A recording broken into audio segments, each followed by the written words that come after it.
Thanks, Brandon! Oh, goodness. Yep, I've forgotten what my real face looks like.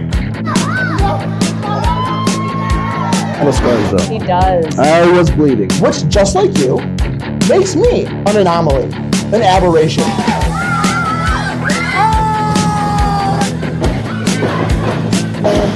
Watch the switch. You're too young to be on steroids, buddy.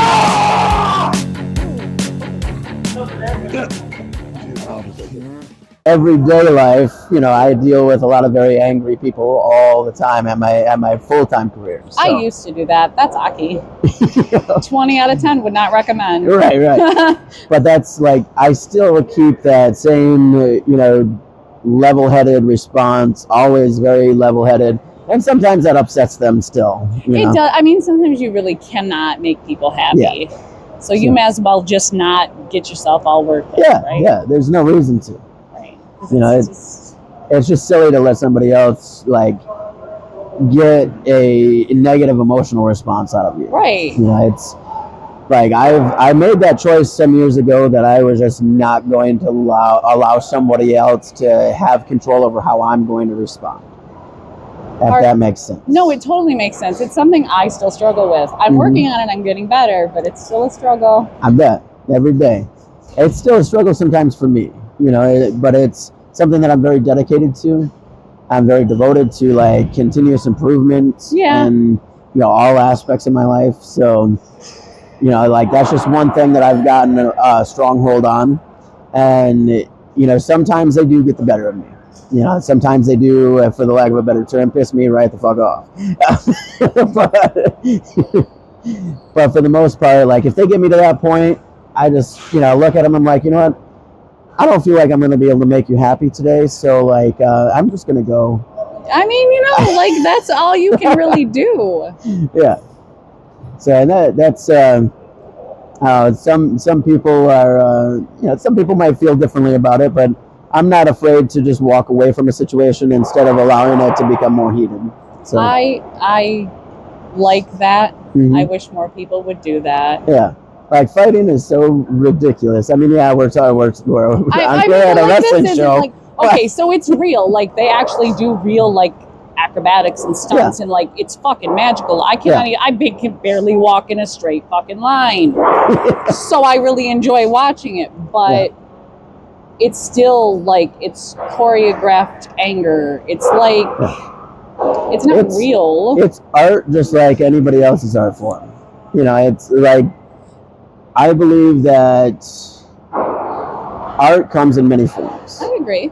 Whether it's a story, whether it's a painting, whether it's photography, videography, or wrestling, or hell, martial arts. Martial arts is an art. Wrestling tells a story. Yeah, and it's an art form. It's beautiful. It is. It's very beautiful. And some people might not like it, but you're not going to win over everybody. I mean, up until 4 years ago, I didn't even ever watch wrestling. Mm-hmm. What is wrestling? What is this thing? This is what rednecks and I don't know, men. It's a man's sport. And now you're just sucked right in. I am very much so. I prefer the smaller, as opposed to WWE. Sure. Because it's a connection.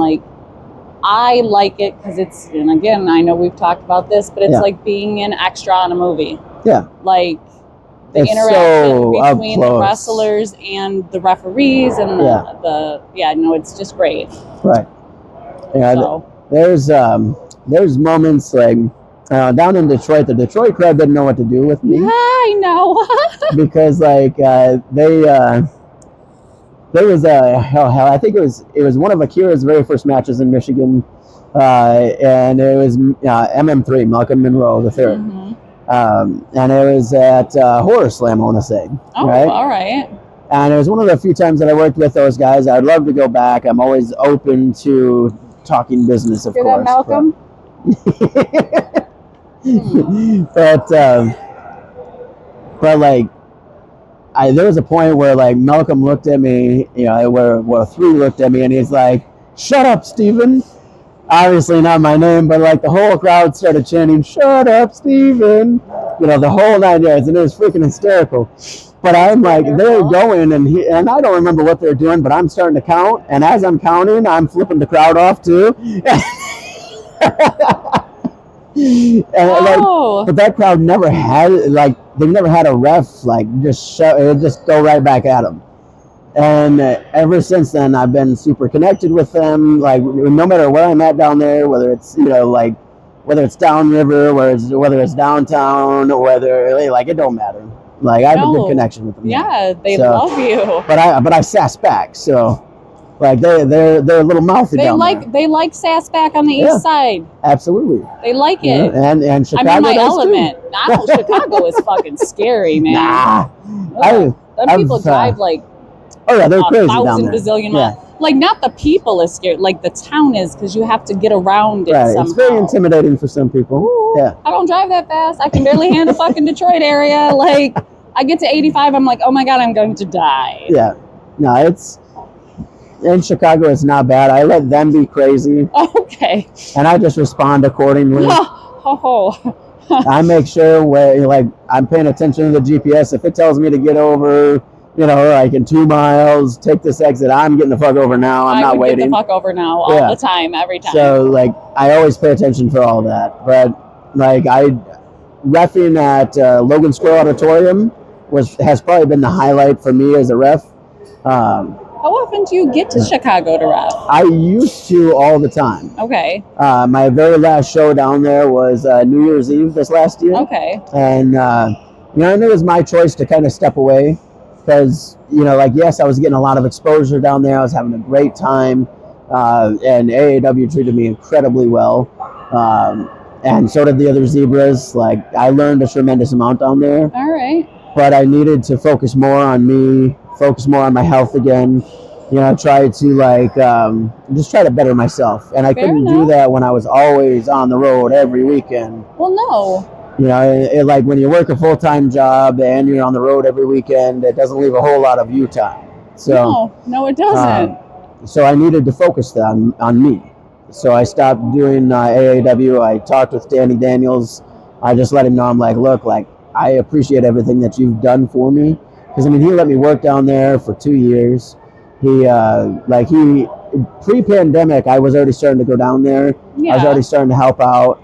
And when I saw him the very first time that I came back, that he started to run again, he recognized me and he's like, hey, I remember you from, you know, when we were still running. What is it that you do? And I'm like, well, I used to wrestle, but I officiate now. And he's like, perfect, you're on tonight. Nice. And that was my start with AAW, was, you know, just showing up. And I wasn't getting paid to show up, but I kept showing up because I wanted on. And, you know, like, that's something that sometimes I feel like is a lost art. Some of the guys kind of forget about that. They want to be paid no matter what. And I don't blame them for wanting to be paid. No, you want to get paid for your work. But when I first started, like when I was taking photos, I gave away photos free. Yeah. Because you got to show people what they're getting. Right. And I mean, after 18 years, I shouldn't have to do anything for free, honestly. No. But I knew, like, that's how I was going to get in front of a good crowd, in front of, like, a lot more eyeballs. Because not only is it the crowd there, not only is it the crowd that's watching on pay-per-view, but there's also people from WWE, you know, like AEW, TNA, you know, Impact, sorry. I mean, NWA, like, there's people from everywhere. Those are all lots of cool acronyms for me. Yeah, like, there are people that come from everywhere that come and watch you do what you do. And all it takes is that one person, you know, so, like, that one time that you do that one thing that you catch their eye or whatever. Right, I get that. That makes sense. You know, and I've met some amazing workers down there, amazing wrestlers, performers that they're so devoted to it. And I can't wait to see them, like, hell, I mean, the one that I've seen most recently is Sierra, being on Impact, being on NWA. I'm so happy to see that because that girl can fucking go. Like, I don't know how else to put this other than, like, anybody women's wrestling division, men, it doesn't matter. It's like, watch the fuck out. Oh, really? Yeah. All right. I'm gonna have to, like, Google I'm gonna have to Google. Yeah. I don't have cable or watch TV much, so that's okay. Like Sierra is I will say that she is one of the best female wrestlers that I have currently seen coming out of the Midwest. You see a lot of wrestlers. That's some high ass praise. Yeah. All right. Like, No, I'm definitely gonna. She's somebody that I take very seriously. Is it CE? No, SIERRA. Oh, like Sierra Nevada. Yeah. Okay, very nice. All right. Yeah, check her out. She was literally just on Impact. So okay. Yeah. But yeah, there's a lot that came from that, just being in Chicago, being around all the guys there, all the performers that I can come back and take here, and then teach some of the other referees that are coming up as well. Please do. I do. Please do. Lord. The guys that are here, I always give them little feedback. If I don't do it the day of, I watch their stuff. I give them feedback whenever I can. That's nice. Thank you. And I do that for wrestlers too, because obviously I did it for a long time. Right. Like when you wrestle for 13 years, you don't just forget about it. Well, one would. Well, it depends on how many times you hit your fucking head, right? Okay. Right. But it's something that I know that I can still go. I mean, I can't do it right now because it's almost down, but. I can still hit the ropes really well. I kind of show that in a little way. I like that you do that, but it also makes me feel safer for because I'm like, he's making sure it's safe. So I know, and I make sure that there's no, none of the braces or cables are sticking out of the pads. You know what you're looking for. Yeah, and I want to make sure that the ropes are in good order, that they can handle all the abuse that they're going to take. The large parcels of beef that slam around the ring. Right, and that, in all reality, MCPW, where we're at today, has probably the most solid ring on the independent circuit, aside from any ring. Anytime that Merle Ramsey is at a show with a ring rental, that ring is going to be top notch every single time. It's always going to be safe. And it's basically just like being here at Mr. Chainsaw, they take time. Safety seems to be paramount up here. I do like that because I'm a motherer and I worry all of the time, all my boys. Right. I think it's important to spend that money and invest all that money into the literal object that is it's your money making. You want it to be safe. You want it to look nice. Right. You don't want this janky ass ring somebody going to lean against and it's going to fall down or something, right? And sometimes you have to have those moments, where there are some times when some rings go down and you have to use the backup ring, things happen, things break, life is life. Yeah. So you do the best that you can to make sure that everything is together and is good and is safe for everybody out there. See, and I like that. I do. So Merle Ramsey, renawrestlingring.com. He is basically. I want to run a wrestling ring. He is basically booked out every 3 or 4 times every single week, and I will say 3 or 4 days every week. But he might have 4 or 5 rings out each day. God damn, that's a lot of rings. And he is constantly on the road. He is the reason why I got into AAW. Oh. He is that guy because I went to help him carry a freaking ring up 3 flights of stairs up into Logan Square Auditorium. Oh God. That was a nightmare and a half. I get that size ring? Holy fuck off. Yeah. Oh my God. That's big. And it is heavy duty. Think about I don't know if you know who Ace Romero is. AC Baby. It sounds vaguely or familiar. Moose. That does not. Moose is Impact. AC is Impact, and he's more main New England area. Okay. Those two are freaking massive, and that ring held up to every single bit of abuse that they put onto it. They beat the piss out of each other and that ring, and it needed to be heavy duty. Trust me. But that ring was probably the heaviest ring I've ever lugged up a set of stairs before. I cannot even. That's a large piece of wood. It's long. That's 18 feet. And it's got to be. Sort of heavy. Oh yeah. I have no upper body strength at all. So a loaf of bread is heavy, but Yeah. But it's. See, that's such dedication. You love this. This is not just a.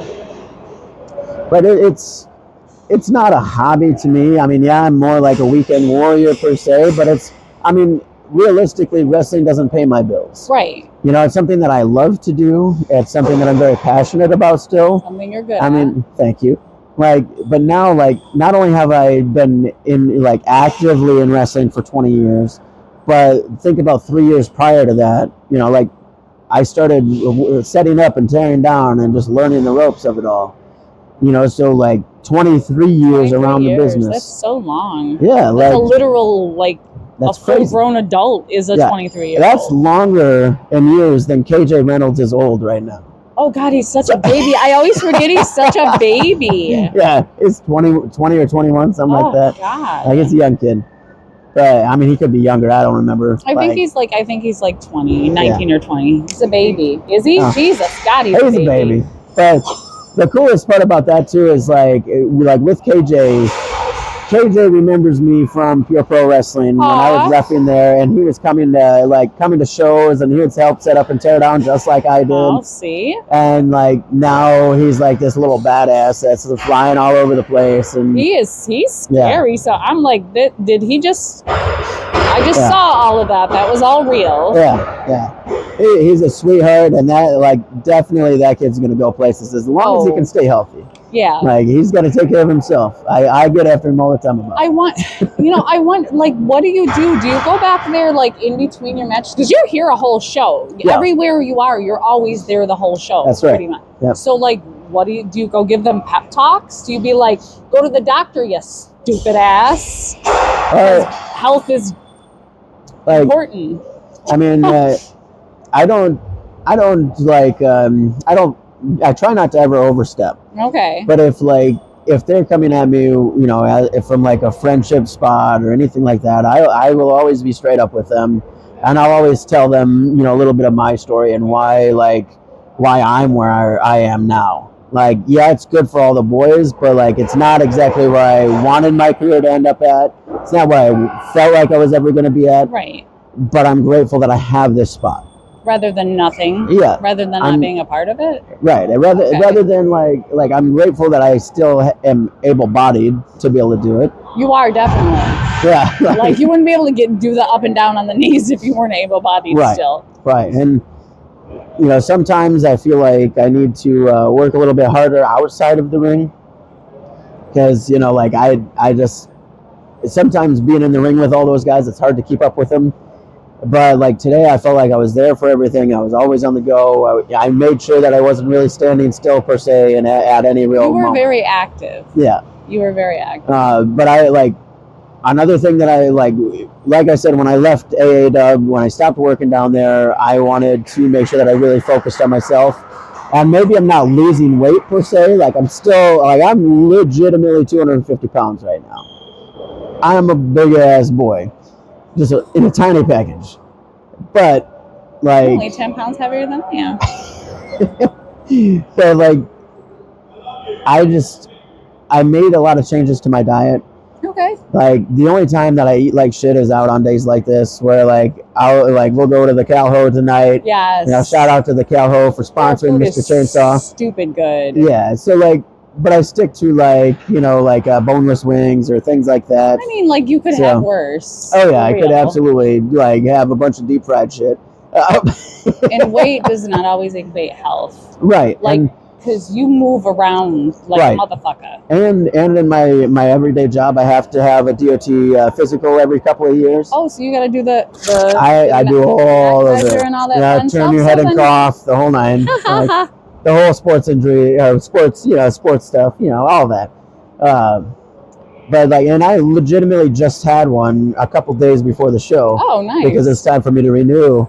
And he was shocked because, I'm close to looking at sleep studies and that sort of thing. Okay. So that kind of stuff kind of scares me a little bit. I don't ever want to get any bigger than I am now. Got you.